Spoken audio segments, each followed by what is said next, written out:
Alright everybody, here we are, back for another Metroid Dread Any% race for the 2022 tournament. This is going to be between Duplaine and Splagoon, which is a lower bracket match for the Thoha bracket.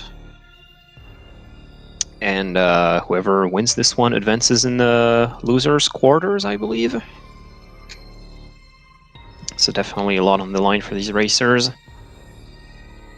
We've also got two pretty high seeds for this bracket, so this should be fun.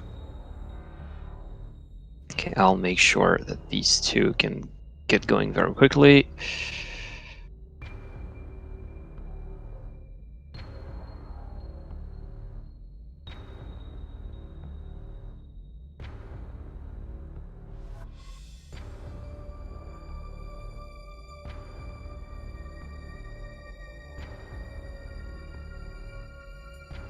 Runners are getting ready, things should be just underway, so please bear with us.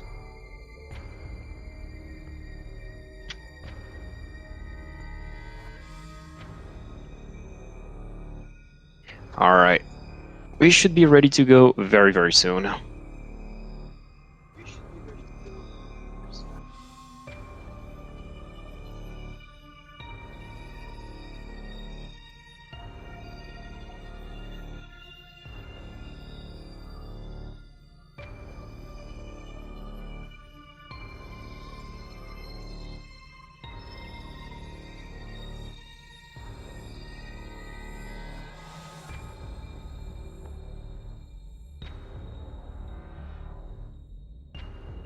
Okay, looks like the race has started on their side, so we should be getting some news on the restream very, very soon.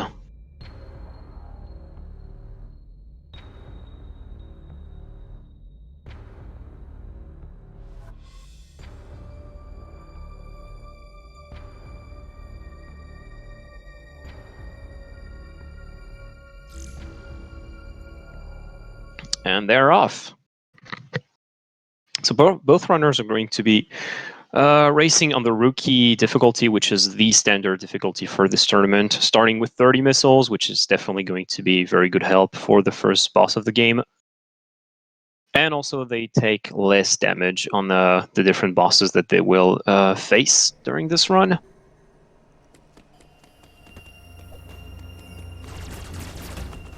I should also get working. I guess I will try and adjust the timing a bit later. I haven't messed around with the tool of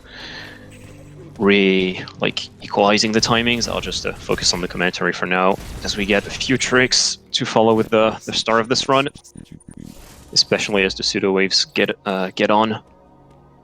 Thank you, Sigma.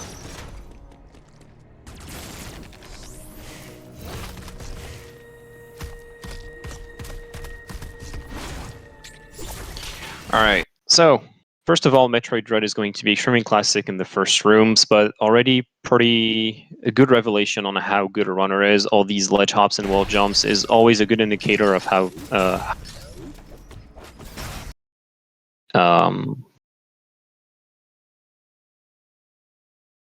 and I don't have the restream anymore.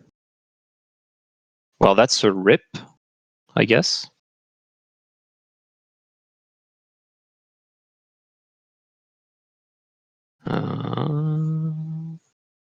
Okay, we should be back very soon.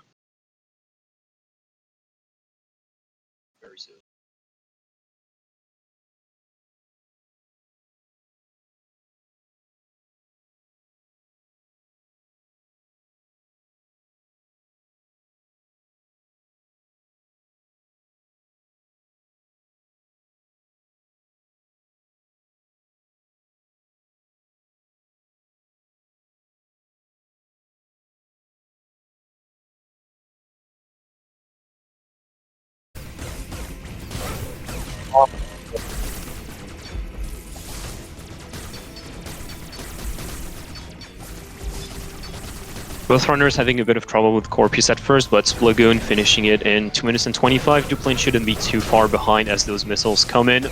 That low refill coming in very handy, and that's pretty similar Corpus for both runners.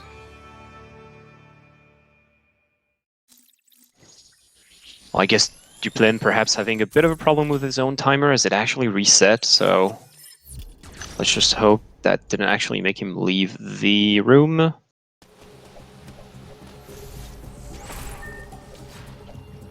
Okay.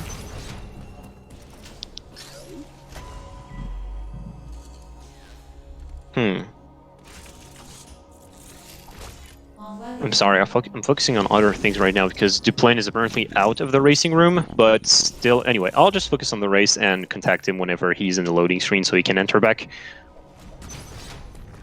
Probably reset his timer back by accident, it happens. Both runners just entering the Amazon right now and following on these basic movements, acquiring the Phantom Clock. We may see them go for the water skip section, which saves a little more than 10 seconds, so it's always nice to give it a few tries.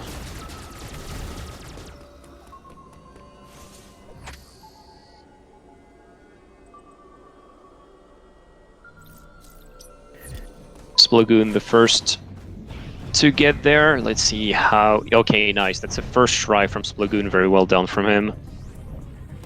Duplaine not too far behind, and that could already be a very good way for Splagoon to get some time on the board. Duplaine, that's a first fail, but not far off the mark. But this lead is only going to grow as Duplaine unfortunately falls to his demise into the water. Going to have to go for the most conventional strat. Okay, nice wall jump from Splagoon. More tricks coming his way.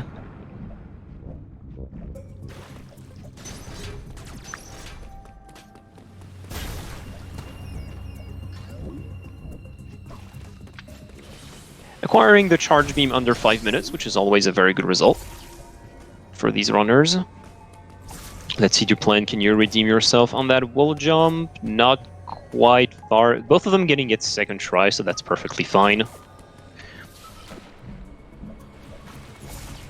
Okay, nice dodge on this enemy for Splagoon. Gonna have to go through these first few rooms once again in possession of this charge beam to break these slightly stronger doors. Of course, we're gonna see these runners go for the all the tanks they can, or at least most of them.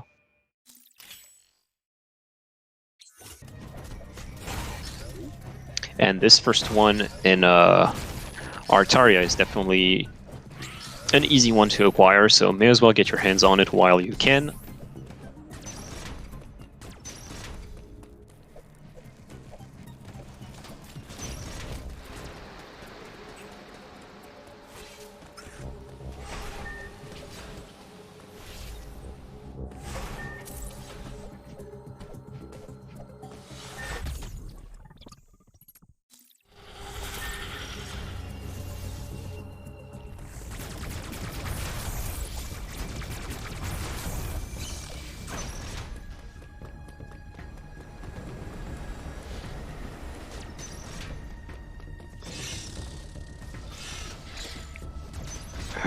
Okay. There we go. Sorry for the few troubles. Okay, looks like we're set for what's following. So, now that the charge beam has been acquired, both runners are going to have to just make their way through the different rooms of Artaria. Going to have to open these thermal doors, moving the lava away. Very nice weaving, actually, from Duplaine between these platforms. It's not an easy thing to do. He did get the skip on the first platform.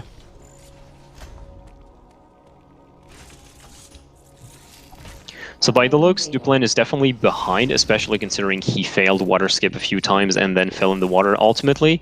But I guess the difference isn't that big for now, since we have so many tricks that will come up. Especially, we've got that mega skip in queue for Splagoon. Let's see how it goes. Gonna have to do a very tight wall jump followed by precise.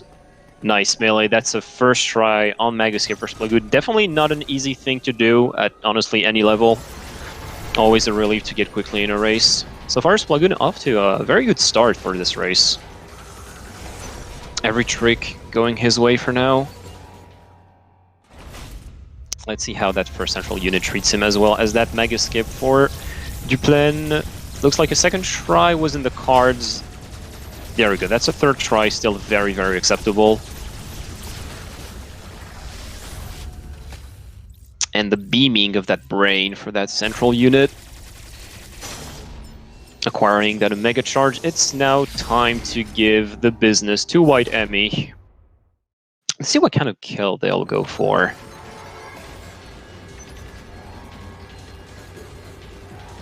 Splagoon? Okay, that's a very safe strategy to just wait down there. Okay, I was worried that his controller somehow broke or something.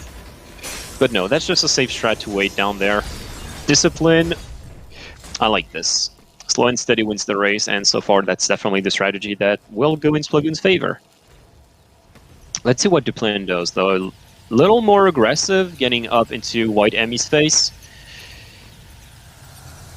Alright, nice jump over, not able to finish the kill in a single go, but a turnaround, and that's a confirmed kill for Duplaine as well. 1 Emmy kill apiece. Duplaine making a bit of that time back by getting into White Emmy's territory, and it looks like Duplaine's timer is actually back towards its original spot, which is very nice. We should be able to get a more precise look at what's happening. Now, Spider Magnet in their hands, they can just simply grab these magnetic blue walls and move down these panels. On their way out of Artaria.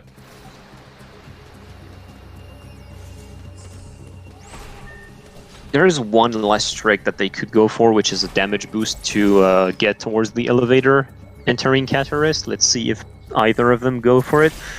I could definitely see people skip this damage boost because it's a bit risky at times. If you miss it, it very much becomes an awkward moment to replace the bats. And yes, Splagoon not opting for it. We even saw that he didn't opt to those slide clocks that Duplaine actually goes for. Could be some time to catch up if Duplaine goes for that damage boost, perhaps. Splagoon reaching the platform on 10-5, very acceptable. It looks like Duplaine is going for this one. Oh, took a hit from the pinky that actually disturbed his setup, but oh, the backup was very, very close. That slope causing him troubles. Now that's the moment where you need not to panic and just replace the bat.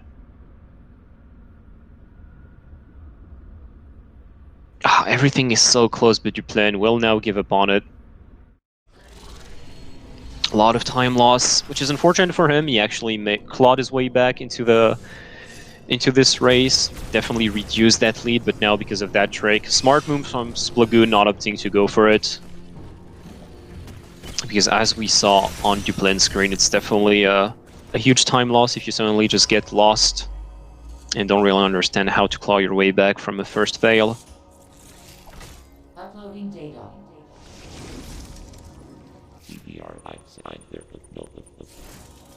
Unfortunate for him, but this race is far from over, as we are now making our way into the warmer sections of the ZDR planet. Catarist, more of these lava doors that we're gonna have to open.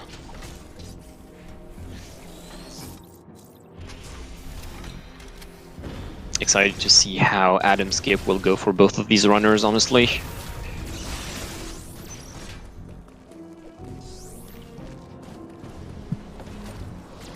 So far, nice moves into all these rooms from Splagoon. We do not see him go for very optimized strategies. There are many things that he isn't doing, but the global movement is definitely in his favor right now. Duplaine having a few more troubles when it comes to just those general fundamentals with the ledge hops and clearly moving between those platforms as he's falling down. I'm expecting to see yet a lower path being taken by Splagoon, definitely not wanting to put your life at risk by taking the upper path that is in heated rooms, which would make you take damage constantly as you go through these rooms, and the time save isn't that big.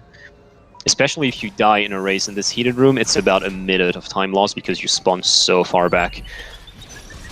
Nice RNG on that green Emmy spawn. Not to be bothered with. And he will be able to just continue his way. Nice catch on that blue panel from Duplaine. Duplaine apparently making me eat my words when it comes to having these fundamentals on check on these last few rooms. Also taking the lower path. Splagoon once again deciding to take it safe. Gonna... where is Green Emmy going? Alright. He is fine. Taking his time there, playing it cautiously. Very good move. Good RNG as well for Duplaine when it comes to that first Green Emmy spawn. Could definitely be obnoxious when it spawns in your way. No need to wait for either of them, which is always appreciated.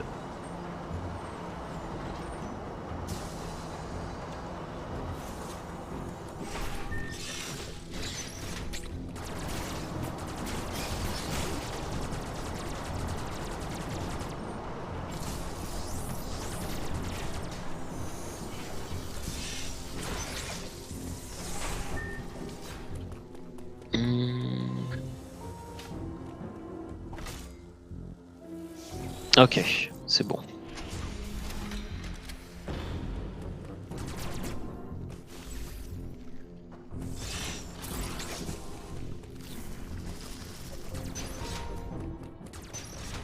Alright, here is the time I've been waiting for. Let's see how Adam Skip treats Splagoon, or rather how Splagoon will treat Adam Skip. That first wall jump definitely wasn't far off, probably just a bit too late on that melee. There's a... oh nice, that's a second try, that's actually huge for Splagoon. Second try on these buffered wall jumps, and this tight melee timing against the slope, very well done. That will definitely put him in a comfortable position. Now the pressure is definitely on Duplaine to make that Adam Skip work as quickly as Splagoon did.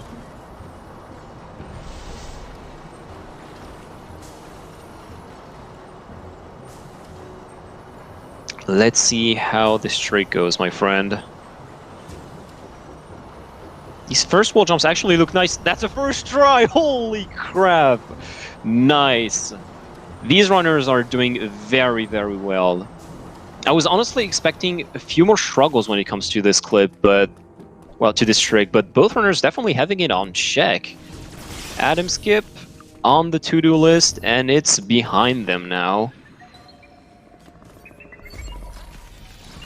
Okay, nice luring on that green enemy for Splagoon.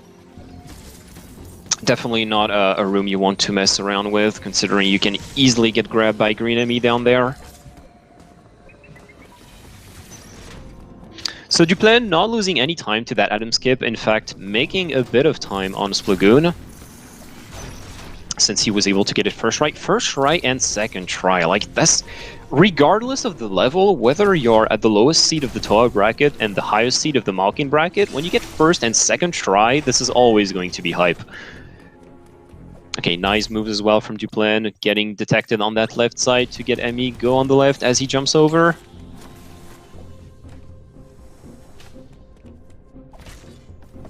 Things are smooth for both runners now. Duplaine probably shaking off a bit of that frustration that was visible, unfortunately, thanks, well, not thanks, but because of that failed damage boost right before entering Cataris. Splagoon not to be shaken off, though.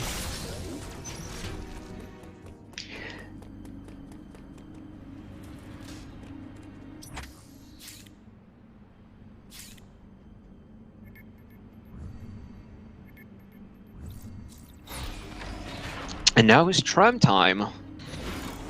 Let's just leave this area, it's too hot. Splagoon making his way to Dairon, Duplaine not too far behind. Now that we have a bit of waiting time, let me see if I can fix this.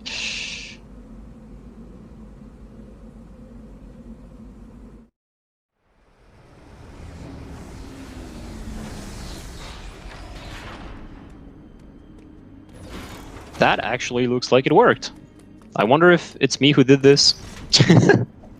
Alright, so both streams are now synced up.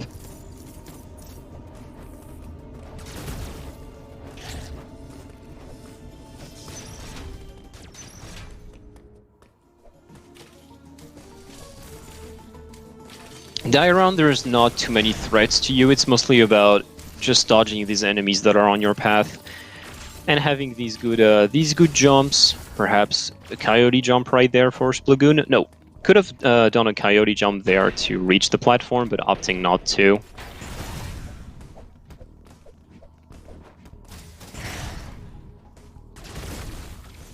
Splagoon's gameplay has been extremely interesting to me so far. He doesn't seem to be going for many optimizations that are honestly pretty easy to learn, but his just general gameplay, despite the lack of like optimization knowledge, is extremely solid. There's a lot of just like his gameplay definitely breathes the I've played the game quite a lot and it just works for me this way. I don't need to learn more, and so far it's definitely doing favors for him as he's in the lead.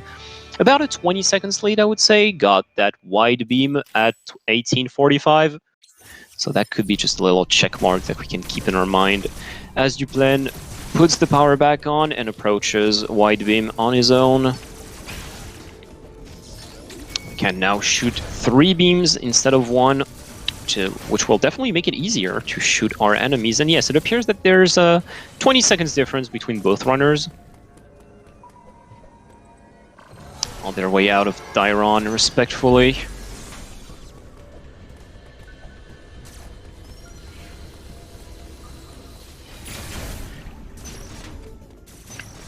A bit of a boring visit on that first path, but things will get spicy later on as we just come back into this area. For now, we can just move on, and it's time to take back the tram.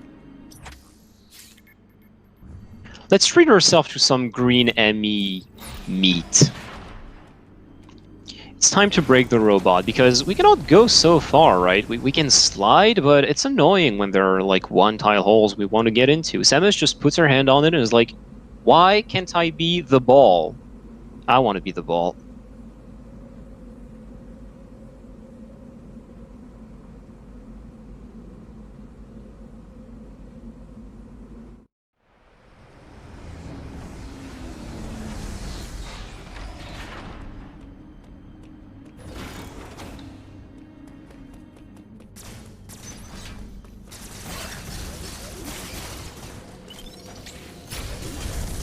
Nice patience on that wide beam block right there from Splagoon. These charge blocks can be extremely awkward because if you just move a little or aren't patient about just letting your cannon just go back to the original position, your shot can just miss and it can just go out of control as you keep charging charge beams just like Duplaine did here.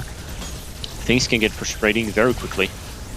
Nice dispatch of that central unit for Splagoon. Duplaine not far behind. Time for the green Emmy kill. I'm assuming an instant turnaround after breaking this blob.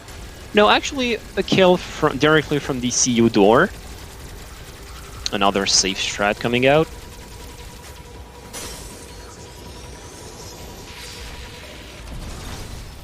There you go, that's a headshot. Kill confirmed for Splagoon. It is time to become the ball.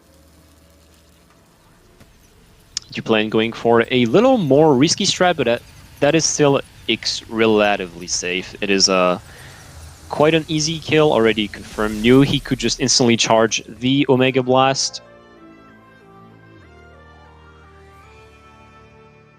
Saving a bit of time on Splagoon right there with this more forward kill. Morph Ball acquired. It is time to get out of here.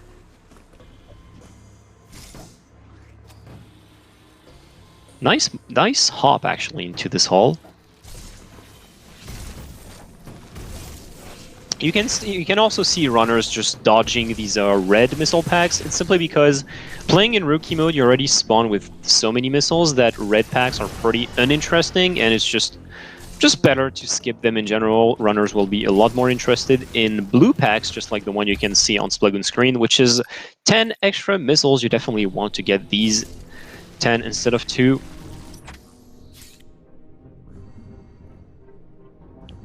I'm expecting at least, well, I'm expecting at least 2 to be taken.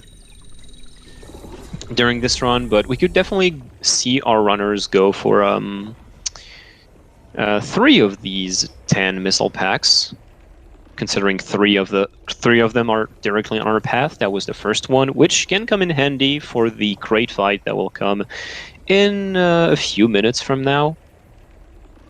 44 missiles on crate is definitely useful, and it looks like Duplaine definitely slowly but surely eating some of that time back.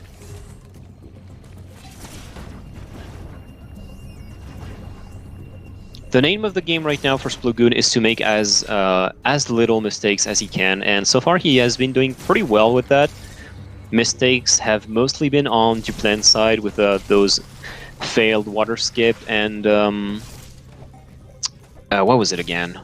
Yeah, the damage boost right before Cataris, but generally speaking, the movement has been more on his side, and he has been held back by these big mistakes. Oh, that nice transition over this hole from Duplaine. At full speed as well, it's not easy to do. The timing is kind of strange to get onto the other side of this tunnel.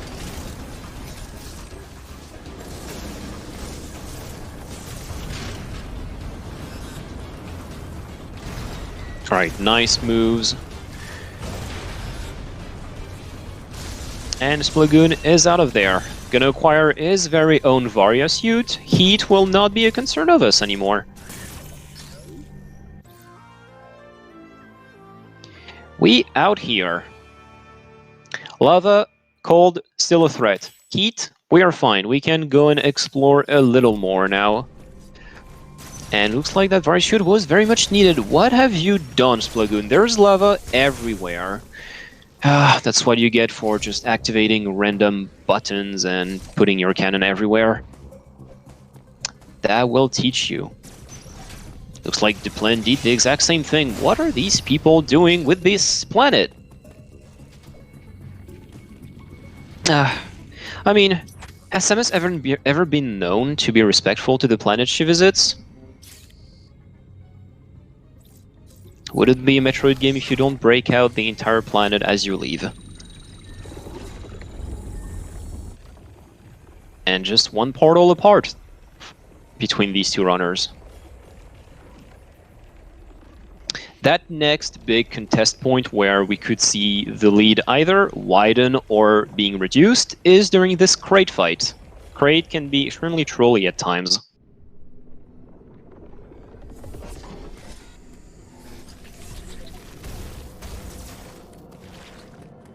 Although I would assume that there shouldn't be too much of a huge choke potential, because I will not expect either of these runners to go for the single wall jumps. That can be done on that crate phase 2. But you know what? Assuming things is one. But I would love to be surprised.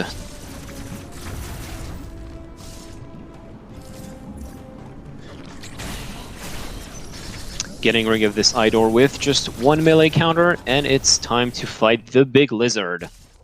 Missiles in the mouth is the name of the game for that first phase. You're hoping that after opening that mouth again, Kraid will just shoot his nails at you. Maybe not a good pattern for Splagoon when Kraid decides to shoot these fireballs towards you, but good missiles, honestly.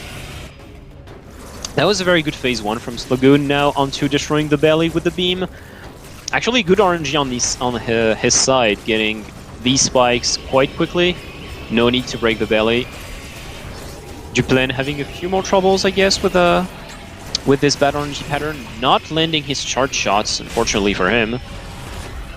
Splagoon going for the cutscene counter, which will deal a little less damage. Those missiles, the damage that these missiles do are a little reduced when you take the entire animation, but at least make sure that your missiles lands literally impossible to miss, as all you have to do is just fire off your missiles.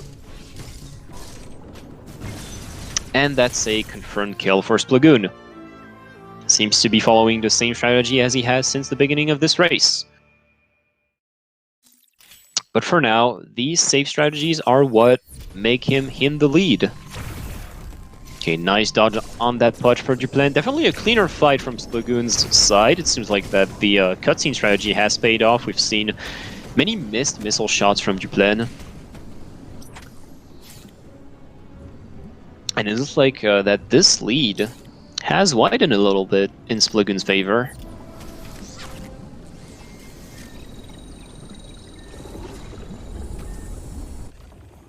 Both runners now owning that diffusion beam. Now when you charge a beam, you can just release a small blast at the impact point of your charge beam, which can be done to kill the enemies that are hiding inside the walls, or the blobs, just like we saw them to leave those rooms.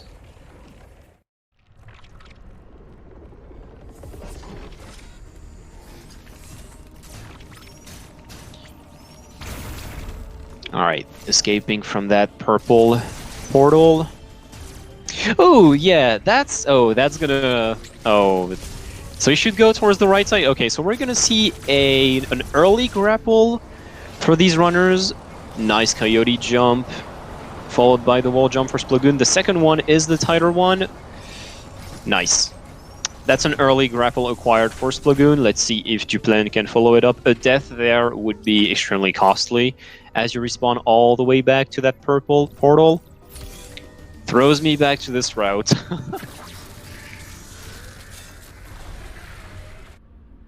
Alright, first coyote jump in the books for Duplaine. That's a follow-up. There you go. No mess-ups. Everything is under control for the both of these dudes.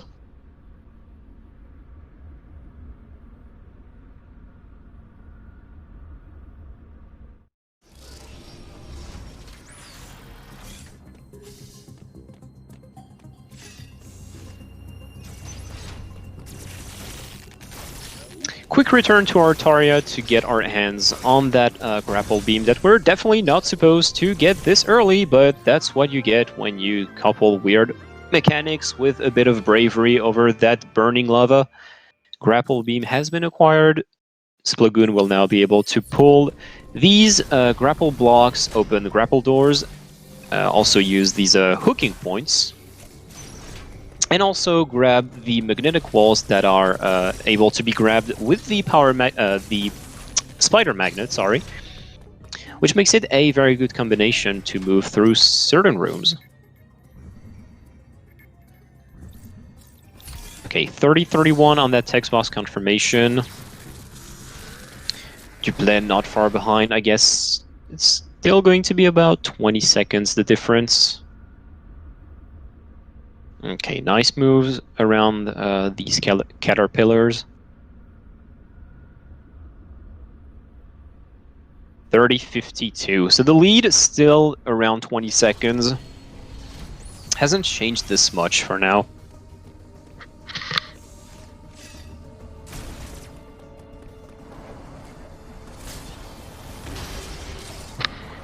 Splagoon opting to go all the way to the top of this room, taking the safer path, also acquiring an extra missile tank on his way, one that I'm assuming he would have loved to skip. And yes, we see Duplaine going for the riskier approach. And actually an unmorph into a jump out of this tunnel, which is something I have never ever figured out how to do when I was doing this route. Props. Oh, that was a great dodge from Splagoon. Nice.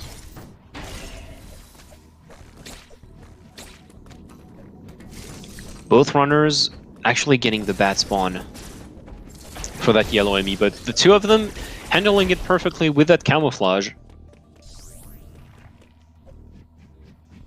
Bad RNG? No problem. Just let me camo a little, and you can run away with that speed booster of yours in your mechanical paws.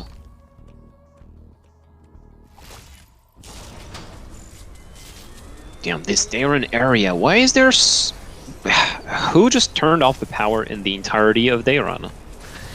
Looks like it's up to us to do the job again. Okay, what can Splagoon find now? A path. What is this room? The bombs! That's actually quite handy. Perhaps you can find new areas. Bombs that are never really been an offensive weapon in Metroid games, but more like a way to open path, just like you can see Splagoon do right here. Opening the ground, and also in this iteration of Metroid Dread, use these morphable cannons, I guess, that you can activate by dropping a bomb in there.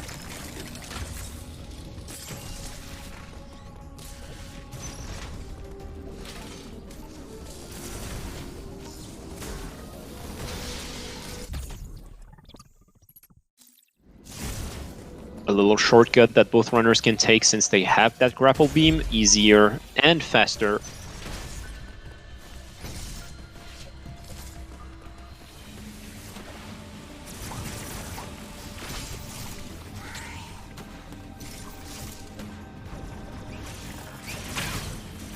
Okay, very well done from Splagoon to get through these rooms, not taking a hit. Duplaine having a few more troubles getting hit by those enemies, but things are fine. Not too far behind. Actually saved some of that time back thanks to the taking the riskier path on the way back to that early grapple. Reduced the gap by 10 seconds. Making it a 10 seconds gap, actually. 10 and 10. Just like this race, 10 out of 10. But I have the feeling that we can still go higher and break the barriers.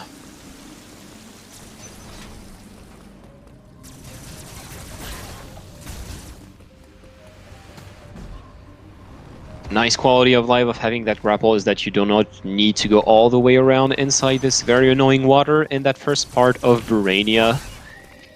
The more watery section of ZDR.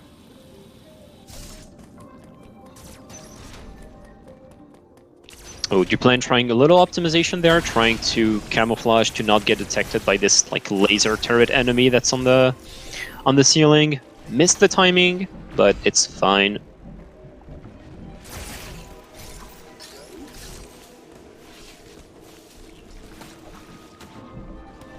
Nice coyote jumps from Splagoon to spend as little time as you can inside this water, which is always a time loss. You definitely move a lot slower in water than in the air. Not expecting Duplaine to go for the backdoor flash shift. No, both of them taking the conventional path, which is definitely the best approach, I would assume.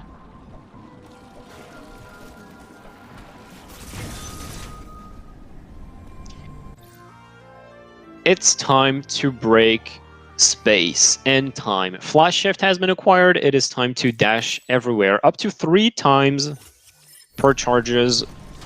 And we're gonna see them fly through these rooms.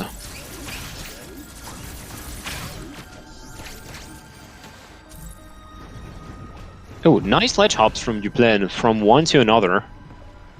That was pretty swift. And little by little, Duplaine has got up. They're now in the same room.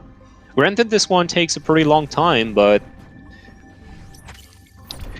And Splagoon, who hasn't been going for very optimized things, is actually going for pseudo-waves, and so does Duplaine. This could be a turning point. The two of them actually opting to go for a different side. Splagoon seems to be struggling a lot with that left side, but he has found his mark. Looks like that was... Okay, no problem for that left side for Splagoon, but Duplaine now is ahead as he had a lot less troubles to find his targets through these walls. Nice pseudo-waves coming out for both runners, but Duplaine just a little better when it came to that that left side. I think he actually got 2 for 2, Splagoon taking a few more shots to connect.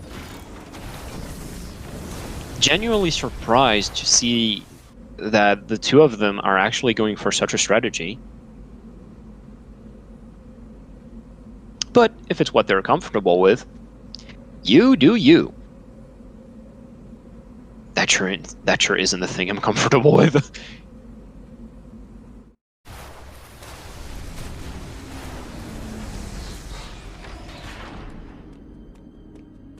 Alright, back to Dairon. Let's pay another visit to Speed Booster Girl. Yellow Emmy, it is time to talk. Because you can go fast, sure, but now I can dash. So see you later. I'm just going to find the central unit, and then I'll talk to you right after.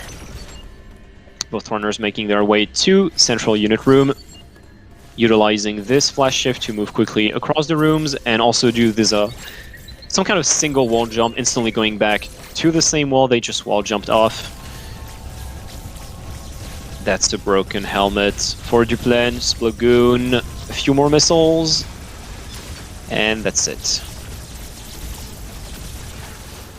Mashing the beam. Yellow Emmy shouldn't be that much of a trouble. As soon as you just land on this platform, you can aim towards this the exit of this narrow passageway that Yellow Emmy goes through all the time. And there you go. As soon as your shots start to hit, Yellow Emmy slows down and you can just finish the kill. A simple lineup, but it does the job well, and it's actually the most optimal way to do this kill. There's not much more you can do to it.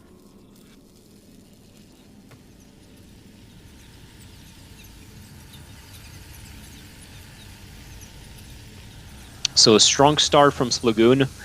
I would say an even worse start from Duplaine, but clawing his way back. Riskier strategies have both doomed and rewarded him so far.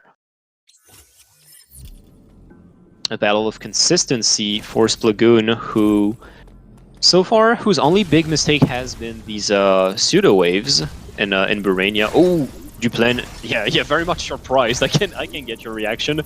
Going a little too far with that speed booster. Splagoon not getting the connection on that store. Both runners having a little troubles to get this Shine Spark to go all the way, but this is perfectly fine. Speed booster required. It is time to run quickly, dash even faster through rooms, thanks to that Shine Spark mechanic.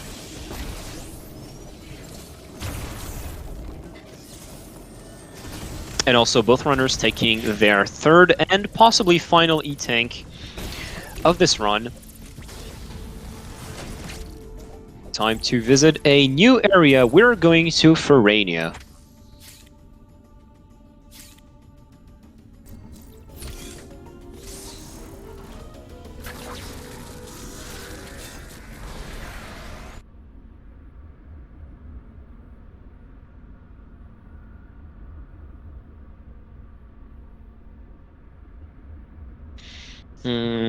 Let me think. Yes, so we're going to see some more showcasing of that Shine Spark mechanic, which is both something that we utilize for general movement and go quicker through rooms, but also as a weapon. The Shine Spark just turns out to be an extremely devastating way to deal damage to some enemies. Oh, Duplaine, that was a nice try, unfortunately not getting the full connection. Okay, nice backup on the slope using the flash shift. Same thing for Splagoon. Both of them definitely doing well on these backup strategies when they're not able to get their way. And it's time to charge. Oh, nice instant release on that Shine Spark for Duplaine, something that isn't easy to do. Splagoon, that's one as well. Duplaine went 2-2 for this. Splagoon, a bit of an early crouch, not getting the charge in. Gonna have to wait for that robot to go back on the ledge. There we go. That's a second Shine Spark. And the Ferrania robot is now defeated. It's time to get out. We are not even mentioning our now dead friend. What's his name again? Quiet Bro. There you go. Sorry, little fella.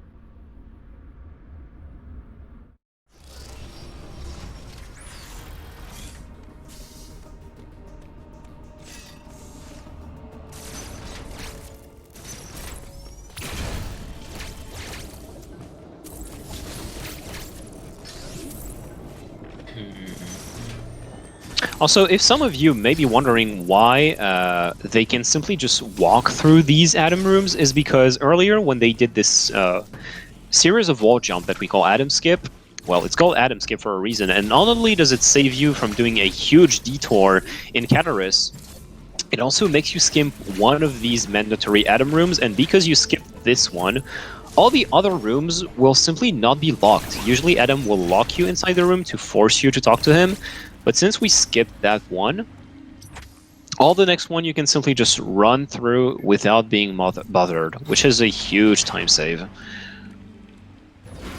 I think it's 2 minutes and 30 seconds of time save if you get it first try. If you combine both the detour that is avoided in Cataris and this effect of not having to stop through Atom rooms. But considering these runners respectively got it first and second try, we can safely assume they definitely saved more than these 2 minutes.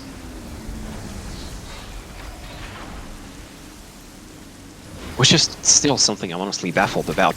Second and first try is just amazing in this situation. Second visit to Barania, a bit more equipped this time. We're gonna see Duplaine go for these speed keeps, nice jumps into that morph ball. That's our first speed keep for him. Very well executed. Let's see if that second one connects. Keeping the charge into opening this grapple door, getting hit. Oh, that was, yeah, a little unfortunate getting hit by this laser enemy, but this one doesn't actually cost too much time, so he's perfectly fine.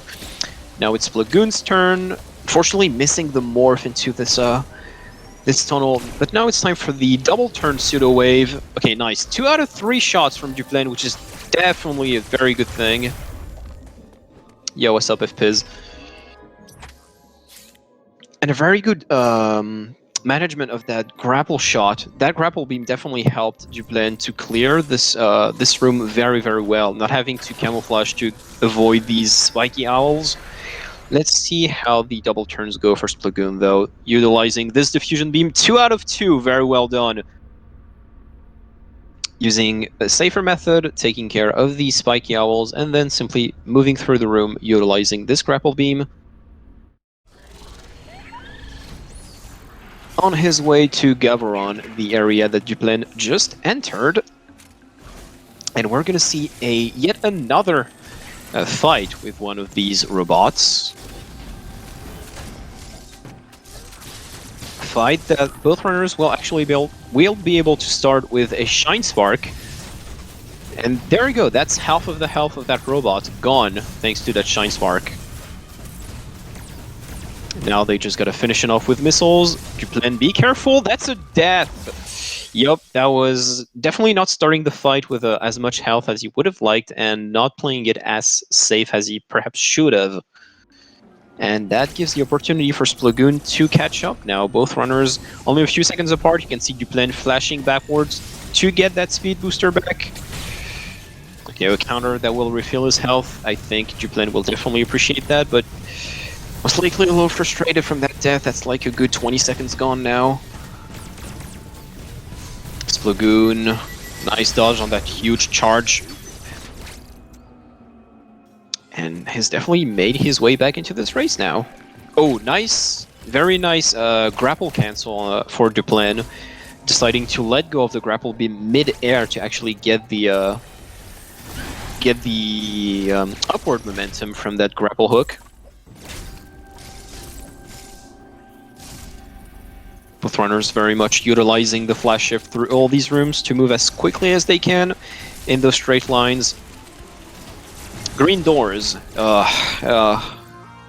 It's time. Super missiles! It is time to deal tons of damage.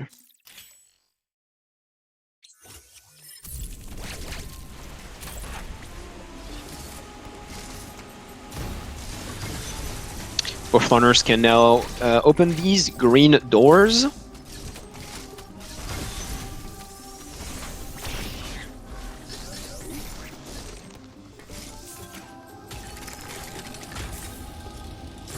Also utilizing, we can see Splagoon utilizing the area of effect of these of the explosion of these super missiles, definitely a lot bigger than the ones for the regular missiles. Oh, but that's unfortunately a bit of a missed room for him. Or perhaps he just played it safely, I'm not extremely sure. Deciding to go take the lower path when Duplaine took the upper path. Which is a little faster, but can be a little tricky if you just miss one of your flashes. You can simply just get knocked back by that big flying whale. And now the two of them on their way to Elune. This mysterious area of ZDR. What are we gonna find here? Well, nothing, I guess. The door's open, that's great. Wait, what do you mean Duplaine skipped a cutscene? You guys are messing around with the plot. I can't stand this. There we go, Splagoon doing the, doing us a bit of a favor, showing Samus run. Definitely adds to the plot. Nice moves from Duplaine.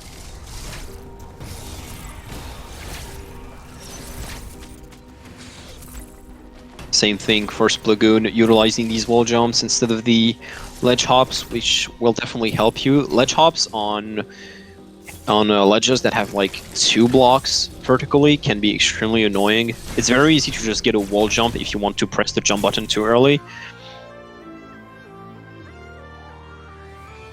Actually, no, you're right. There's no plot. We're just cruising through this planet.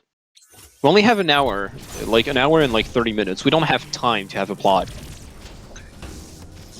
Plasma beam acquired. That's some well-required firepower. Now your shots can go through multiple enemies at once.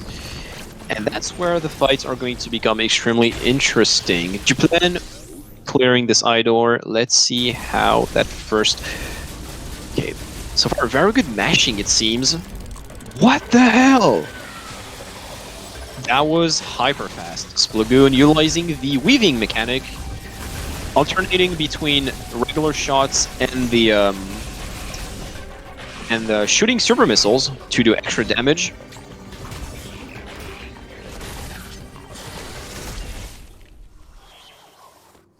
Okay, nice fights for the two of them. I will not be able to tell you if Splagoon uses a turbo controller, but considering the face Duplaine was making as he was firing those beams, I am going to assume that he doesn't use turbo.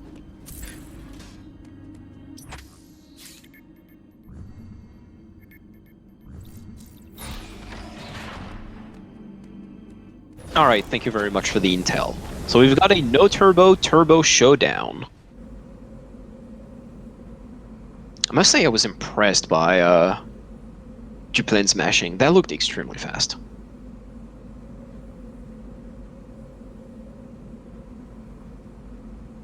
Samus taking the tram. Peaceful scenes. Oh, the classic! No, Duplaine! Oh, I'm laughing because it happened to all of us. All of us here who speedrun this game, we forget that there's a cutscene after this tram. We all have. If you tell me that you've never forgotten that there's a cutscene here, I will not believe you. Just a few seconds, that's fine on him.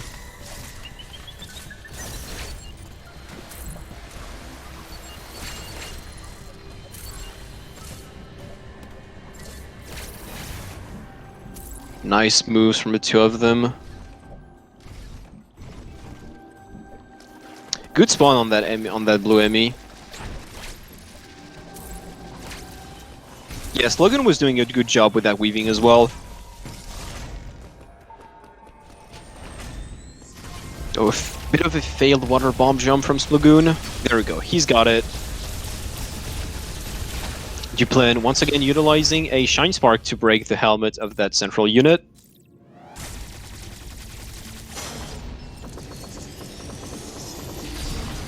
Same thing for Splagoon now. There we go. A Shine Spark and then some beaming.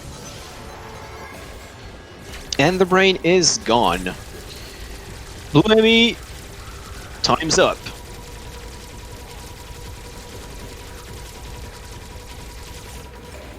Good tracking for Duplaine, who actually... Ooh, that shot was a little close. I was scared that that blast would actually not connect, like be a little too early, but he made it work. Nice tracking as well from Splagoon, definitely not letting Blue Emmy escape from his stream. That'll be both runners now in possession of those ice missiles. Did you remember super missiles? Well, we don't keep them for a very long time. A little more damage and can also now freeze enemies and some platforms.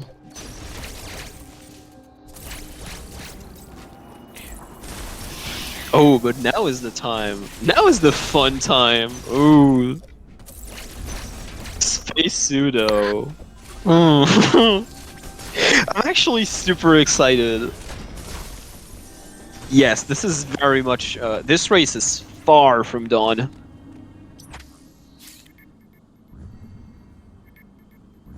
I miss Space Pseudo.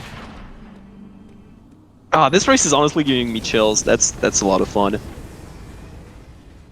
I just cannot wait to see what will happen. Both runners now on their way back to Ferrania, where a pretty big and important trick will await them. Oh, actually, I'm saying Space Pseudo, but both runners will now attempt to get the space jump a little earlier than they should. And there are two methods for that. One where they will utilize a pseudo wave by shooting through the ground and catching a specific timing to get a diffusion shot, or they can go down from under, utilizing some bomb jumps. And Duplaine going for the space, the pseudo wave strategy. He has to line up a very precise charge shot and look for this crab enemy down there. That's a second try, extremely good. In a race situation, a second try puts you in such a good position. That will make him feel good. Splagoon, same, going for that pseudo wave. That's a first shot that missed, unfortunately. The timing on that crab is like extremely tough. You need to look for the mandibles. Third try, nice. That's also extremely nice.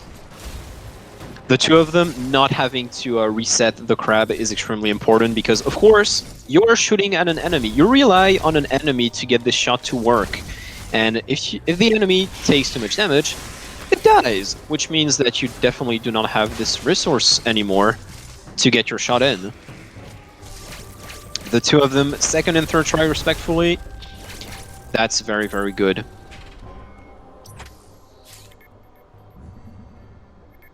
Escaping Ferrania now through these secret hallways.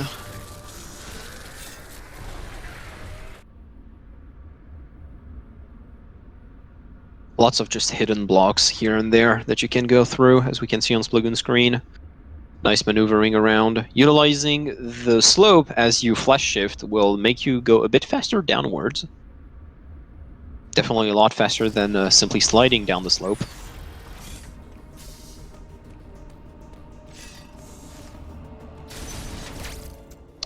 Absolutely, it's the combination of the enemy's hitbox and the diffusion beam that make this pseudo wave possible. So it's both a question of timing, at what point do you release your shot, and also angle.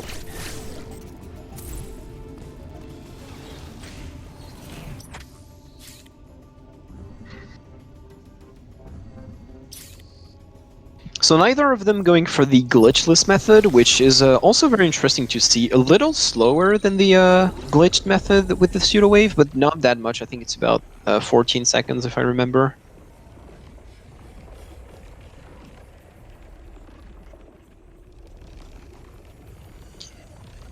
Now, yes, we're going back to... I was thinking of short boost. No, we're going back to Artaria. It's been a while. Last time we went there was to get that grapple beam, and we simply didn't stay there very long. We're gonna have to be doing some item collecting there. Duplaine is going to make his way down there, pretty much back towards the start of the game, and look for this screw attack.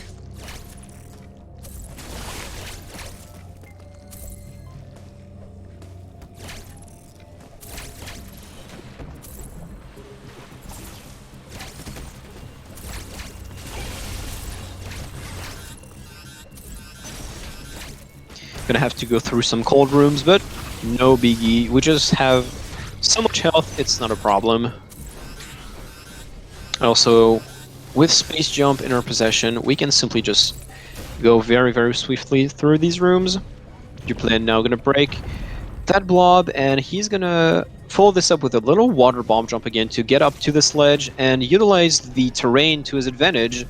The corner of this block actually pushes you upward just a little bit to get you out of the water, because it shouldn't be possible to gain upwards momentum underwater with Space Jump, but he did just that, and that's because the terrain for some reason decides to push you up as you round up these corners.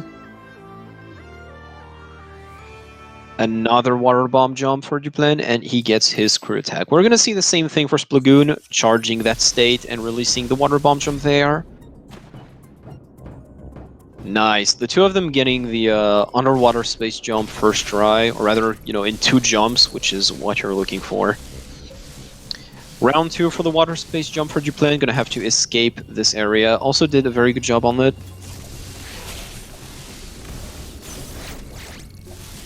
And we're gonna see another pseudo wave for Duplaine. I'm not really sure if it's a pseudo wave, but I guess it's close enough. Just charging his diffusion beam at a very precise position, so he can actually just turn that flipper and still be on the right side of it.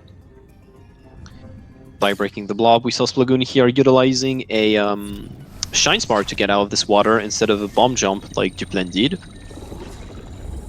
which is a little slower but a lot more consistent.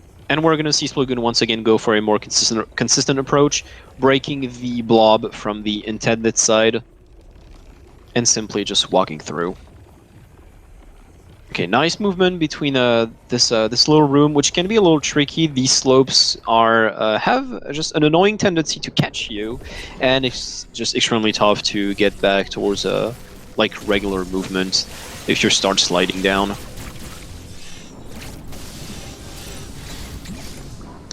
Portal City. From Artaria to Catares, from Catares to Gaveron.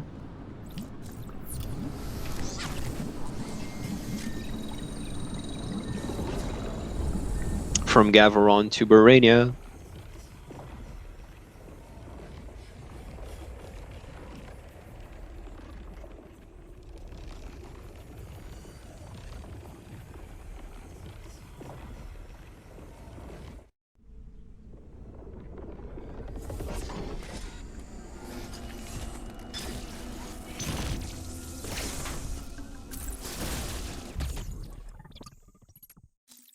Okay, so now Splagoon also making his way to Gaveron, which is the region that Duplaine just arrived in. Gonna make his way through these multiple tunnels, trying to find his path to that green portal, which will take him to Barania.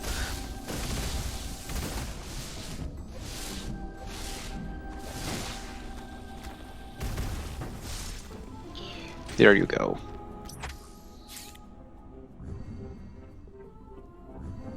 Very much a lot more relaxed section where you can take the time to breathe, as you have 3 portals in quite a consecutive fashion. Drink some water, stretch, just breathe out and let the stress out, which in a race situation is always good to do. Those nerves can get to you. Wondering if either players are watching the restream and are aware of their current position.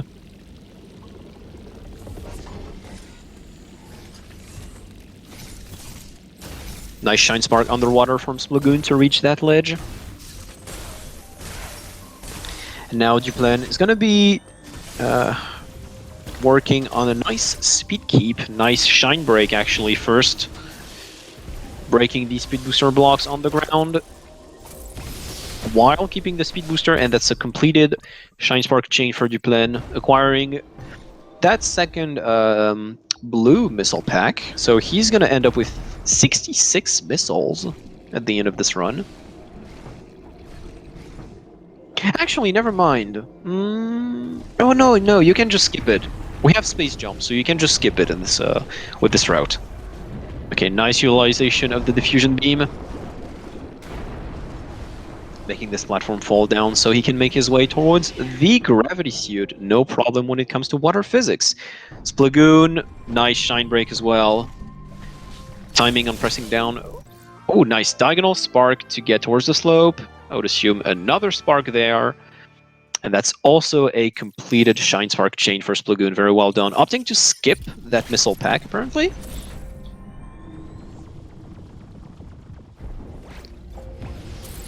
Oh, but I believe he has 50 missiles already, thanks to the few red packs that he acquired along the way, which will be enough for him. Brainia's Robo Twins. It's all about mashing and lining these shots. You want both robots to be right, like one after the other, to get the plasma beam to shoot both. Damn, Duplaine's mashing is looking impeccable. That was a very fast fight. But I'm expecting Splagoon's fight to be even faster, utilizing this weaving mechanic, combining plasma beam and the missiles.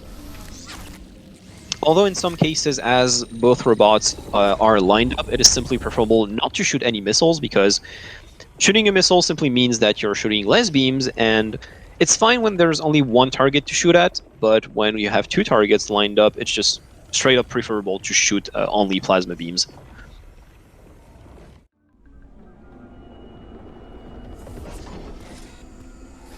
Screw attack is also something that can be utilized on these robots. A bit of a displacement, unfortunately, for Splagoon when it comes to these robots. Could be a bit of a dangerous situation, but that's fine.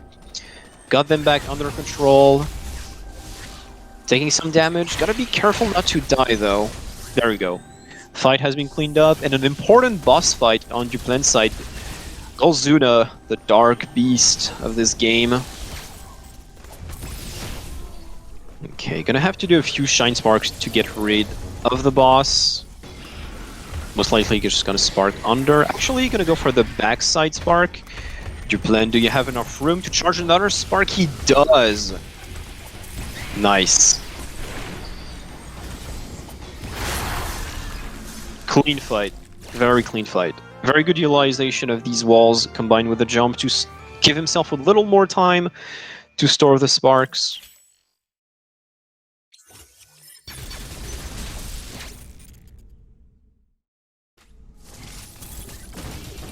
And now he has the best item in the game, cross bombs.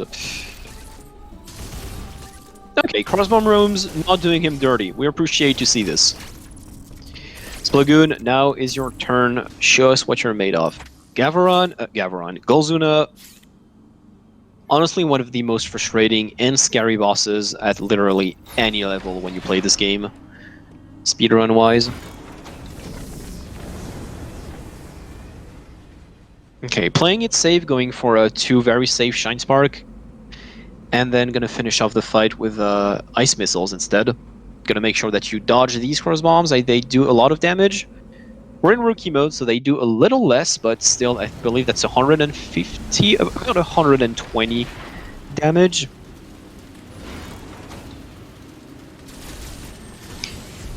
And that Corex gonna be dispatched off with the screw attack.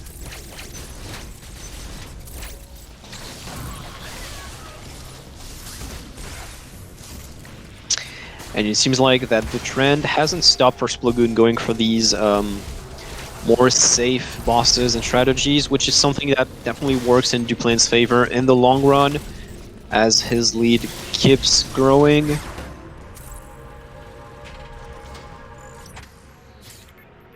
Once again, not over yet. A death on Ravenby can always change, or a death on any boss. We still have some big threats that could come around. You know, between the Wave Emmy fight and also the few Chozo warriors that are left, these dudes can do lots of damage.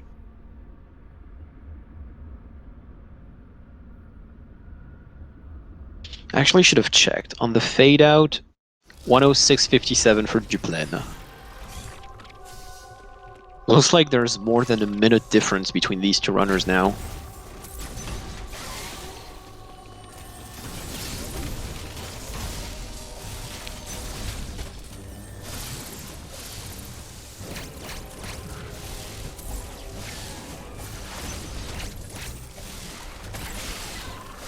speeding through these rooms is a Splagoon, thanks to that speed booster. And so is Duplaine. No wave Emmy on his way, which is always appreciated. You can simply make your way through these rooms quickly. Return to Forania. Space jump, screw attack, speed booster, flash shift, and nothing or barely anything can stop us now.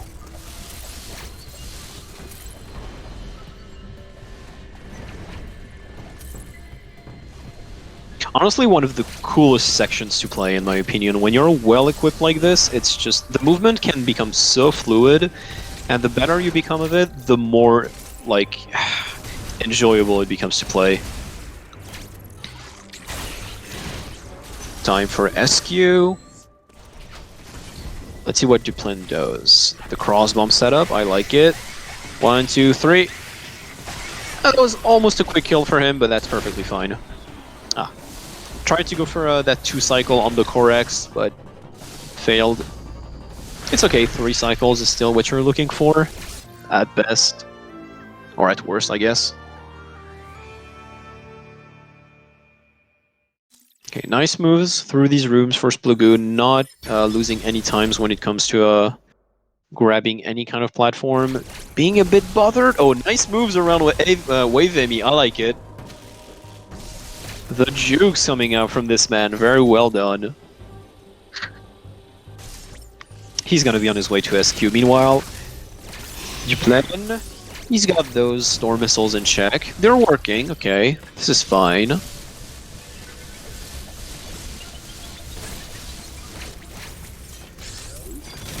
There you go, gotta make sure you target all these locks. And another twin robot fight. This one a little faster because you can charge that Shine Spark into the golden robot, which helps. It's already half of the health gone. Bit of a disjointed fight for Duplaine though, and these robots are not lined up. Things can get tricky very quickly, but he will be fine. Splagoon getting that Shine Spark to connect from below SQ and then finishing it off with the screw attack. Gonna go as well for the 3 cycle on that core X. Storm missiles are yours now, Splagoon.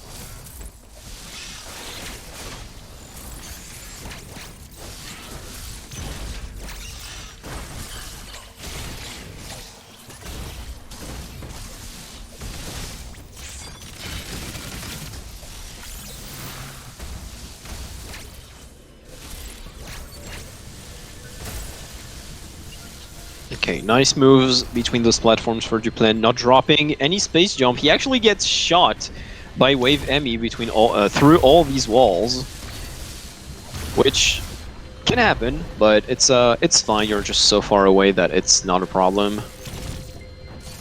I'm gonna charge a speed booster entering this central unit room to break the helmet, and follow it up instantly by a screw attack hit into the brain, which makes it for the single quickest CU in the entire game.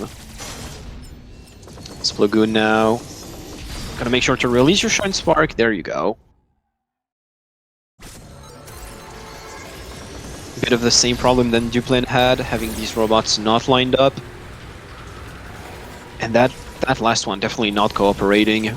Okay, there we go. Utilizing once again the screw attack to finish up these robots. Or at least this robot. Alright, Duplaine now fighting Wave Emmy. Gonna be using the left side strategy. Which is the most, I would say, beginner friendly. Well, I guess the most beginner friendly strategies that you could do is the casual one to go all the way up, which isn't actually that slow considering you're quite close to the exit. But there you go. Well handled by Duplaine. Not even breaking a sweat in front of that robot. Yum yum yum yum, let me acquire that tasty wave beam. Pseudo waves, gone. Let me just get the classic wave. That's what we should all be treated to. Who doesn't like shooting through walls? Rayon à onde obtenu. 100% grape power, and that's what it's all about. Let's all treat ourselves to some delicious grape juice after this race.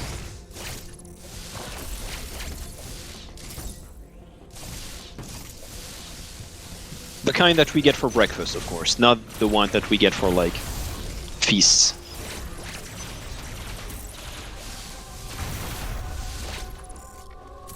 Alright, Splagoon. I'm assuming he's gonna go for the same strategy. Gonna push this charge block further away. Actually taking the time to break this blob, which can be a little dangerous, not getting as many shots onto Wave Emmy as early as he could have.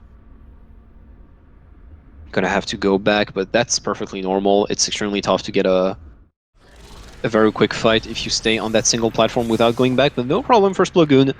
Took the time to break the blob, came back, and that actually will save him some time. Very well handled. Bum bum bum bum bum. What's behind this purple door? This grape door?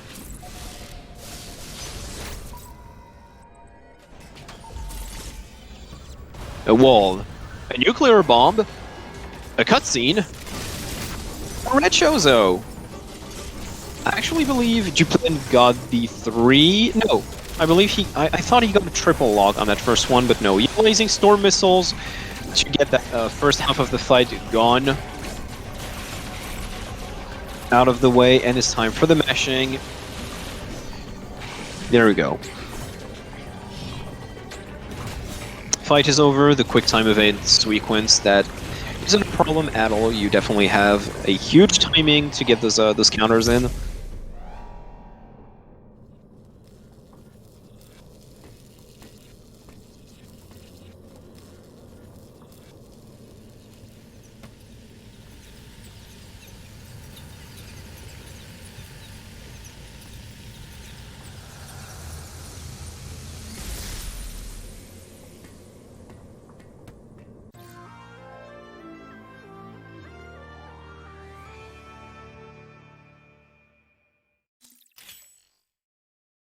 Yeah, it's always funny to me to see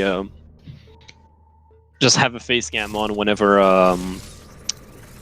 someone is mashing. And I'm also guilty of that. I just watch myself and I'm like, the faces I make, it's just hilarious to me. Splagoon now onto that red Chozo fight as well. Utilizing the beam to actually not deciding to go for storm missile strategies. Which is a little surprising, but definitely works in his favor, as he also gets the first half of the fight done in 3 cycles. Nice timing on that weaving. And the fight is gone. Unfortunately for Duplaine, sparking a little too early, so he just sparked into the ceiling of the bridge without it being broken in the first place. Went back a little to charge another Shine Spark. It's all good. It's Duplaine's race to lose at this point anyway. Okay, nice flash shift. That was a last second flash shift. That could have been dangerous.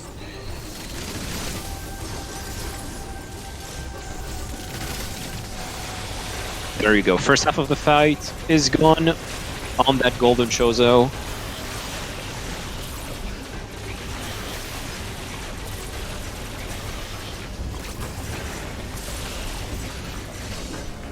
There you go.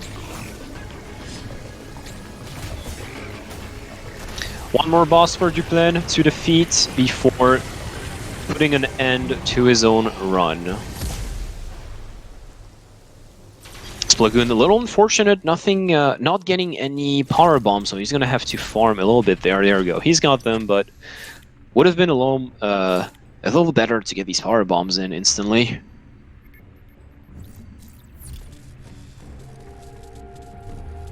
There you go. Good Shine Spark upwards. Not bonking his head into a not broken bridge. On his way to the golden Chozo fight.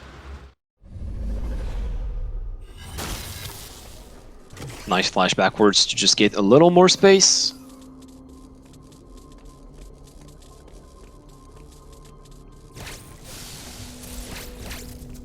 Gonna remove that shield thanks to the grapple beam, which is something that we don't see all the time.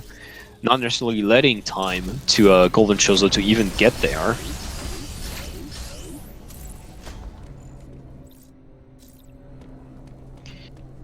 Time for Ravenbeak now. 3 phases. First one is always very notorious for that gold skip section. Can Duplaine mash fast enough to get that gold armor skip? Or will he go for safer strategies such as the 9+1? No, he will go for the gold skip attempt. I respect that. Are you kidding me? No! Okay, phase 2. Ravenbeak takes off. Okay, I just lost my mind because what Duplaine did is because he didn't use any storm missiles, which requires a 15 hard smashing to get. A stormless gold skip just makes no sense to me, but fine. I guess people like this exist. Phase 2, Ravenbeak takes off, and that's where all these missiles for Duplaine will come in handy. Gotta make sure you not take that much damage though, son. Already down to 140 points of health, which is a risky game. Oh, no more missiles though. He just unfortunately used all of them by firing some storm missiles accidentally, but that's fine. Phase 2 is now done. Gotta make sure you don't greed it too much on phase 3 because Splagoon is on your tail.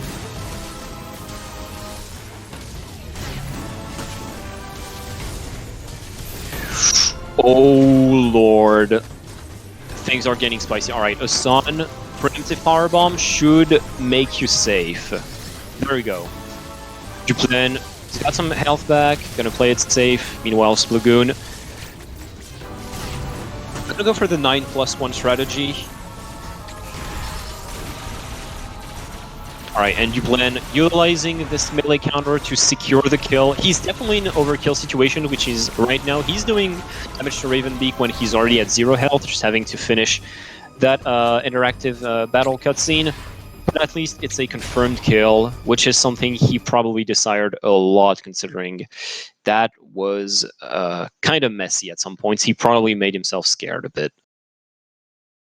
Splagoon now on that phase 2, utilizing this melee, this dash melee with the free aim to just turn Ravenbeak, the absolute monster that this guy is, into an absolute stormtrooper, not being able to just hit a single shot. There you go, doing it again, and that's phase 2 completed. Phase 3, that's an instant... Oh! So Splagoon got an instant melee counter opportunity for Ravenbeak, which he did take, but he did not utilize the cutscene effect, which is something we usually want to do because we can shoot ice missiles a lot faster than usual during that cutscene. Alright, gotta make sure... Actually opting to not break the sun, just has confidence in his abilities to finish the fight, that Ravenbeak is low enough and that the fight should close quickly, but that was the flash shift between the waves. That was so close from Splagoon. That last flash shift actually just made him dodge that last sun wave barely. That was by the skin of his teeth. Both runners taking a lot of risk with their respective Ravenbeak fights. Only to make them more interesting. I call it a 10 out of 10 race, but geez. The heat definitely turned up.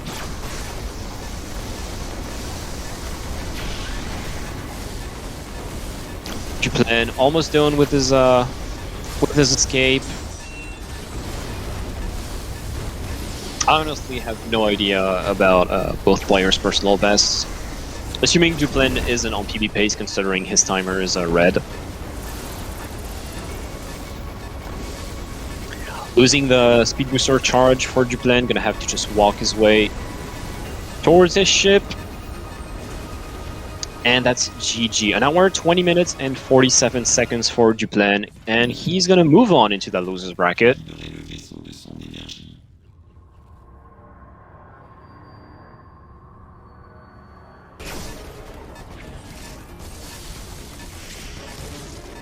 Splagoon, a valiant effort throughout this entire race. Definitely making it interesting. He's been in the lead for, honestly, a long time, and it's as both players got the flash shift that things started to turn into Duplaine's favor. Otherwise, Splagoon was in the lead for the entirety of the race. But since acquiring that flash shift, Duplaine hasn't slowed down a bit.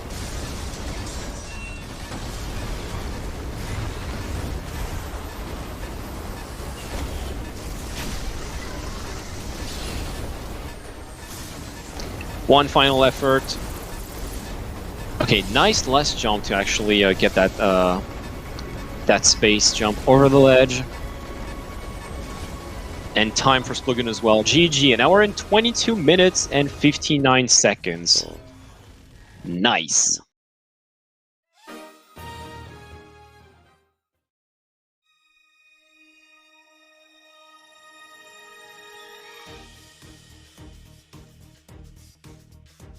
Well, congratulations to both runners. That was actually a very, very entertaining one. English is hard.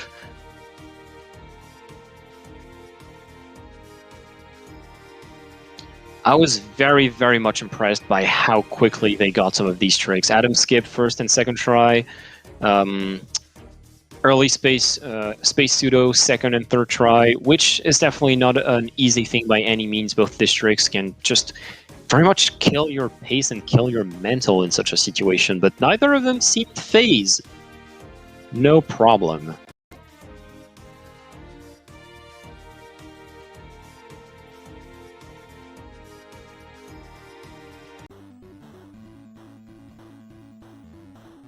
Alright, so perhaps we're going to get a word from both of our runners if they decide to come in for an interview. Let me just take a look at the bracket.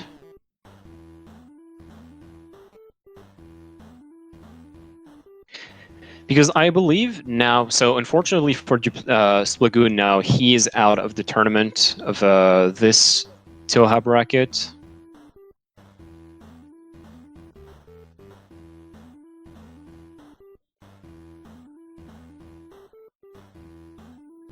And we will see Duplaine move on to the next round. He's moving on into losers round 4, and he will face off between the winner of Antoine and Swerve, which is a match that will happen tomorrow at 3 p.m. Eastern, if I'm not mistaken. There you go, that's it. And I am joined by Splagoon. Welcome, Splagoon. GG's to you. Yes, thank you. That was a crazy race, huh? How do you feel about it? Looks like you got yourself a personal best? Yeah, that's my first 122. Well, looks like. GG. Congratulations to you. Very much a valiant effort in such a situation. Yeah, I mean, going into it, we both knew it was going to be close. We were talking to each other, so I'm glad it was close. Oh yeah, it sure was. You definitely kept a solid lead throughout that first half of the race, and then things turned into Duplaine's favor. A bit after getting flash shift, you struggle a little more on the pseudo waves than he did, and he was able to take the lead at that point and never letting it go. But what I was most impressed about was just those hard tricks in the name of Adam Skip and early space pseudo. The two of you, respectively, you got it second and third try, Adam Skip and early space, and he got first and second try. The two of you were just on fire for these, and honestly, props. That was super clean. Thank you.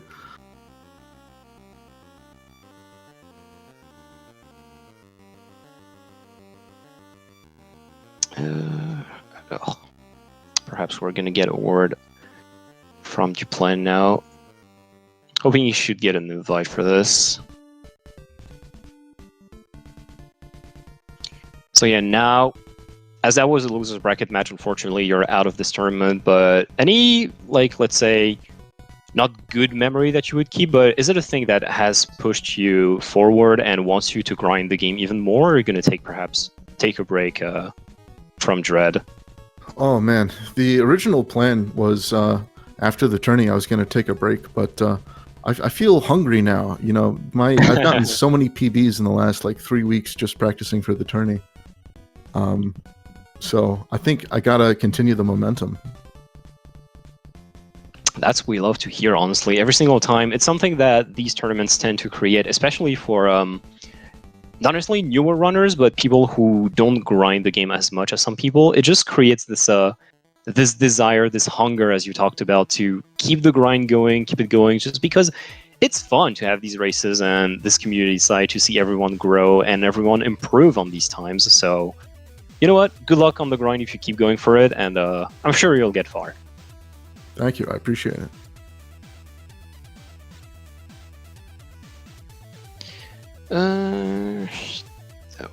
Okay, I hope. All right, if any SG admin perhaps hears me, we're trying to get Duplaine to receive an invite through Discord.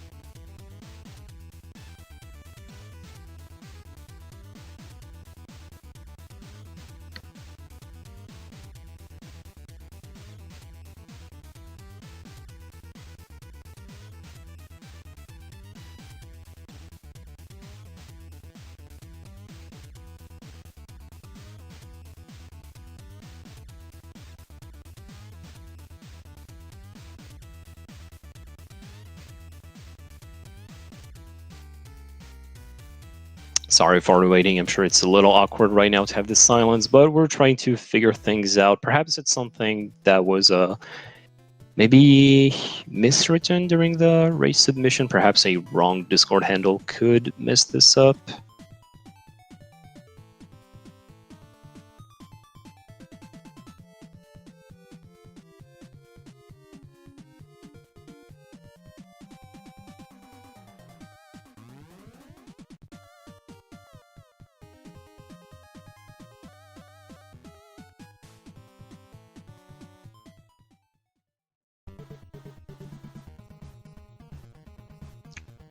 Okay, I'll give it one last try, but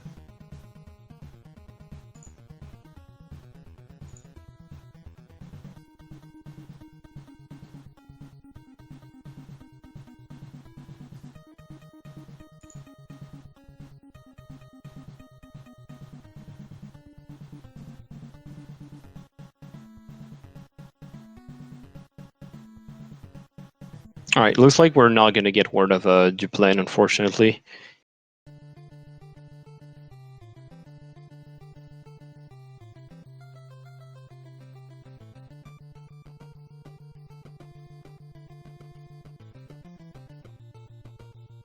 Trying to communicate. I'm communicating with him right now just to make sure we can have the situation figured out.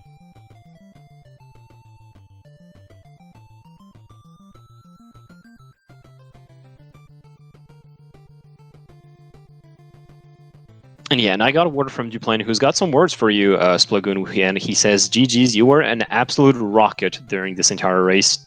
tough to keep up with you," as he said. And I mean, that's true. That's something that your gameplay just was very consistent.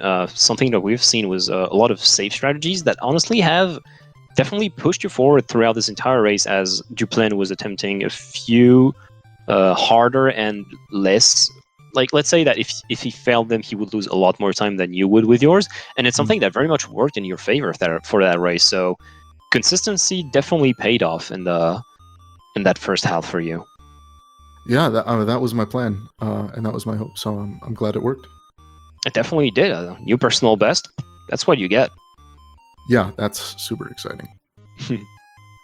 And Duplaine said that he was extremely worried during this entire race, very nervous, but things eventually working out in his favor. Definitely happy about it, but yeah, nervous, facing a tough opponent, and just happy that he got the job done and able to move on into this this bracket. And that could actually be a very interesting thing, because as I said earlier, he's going to move on between he's going to move on into the lower bracket, facing the winner between Antoine and Swerve.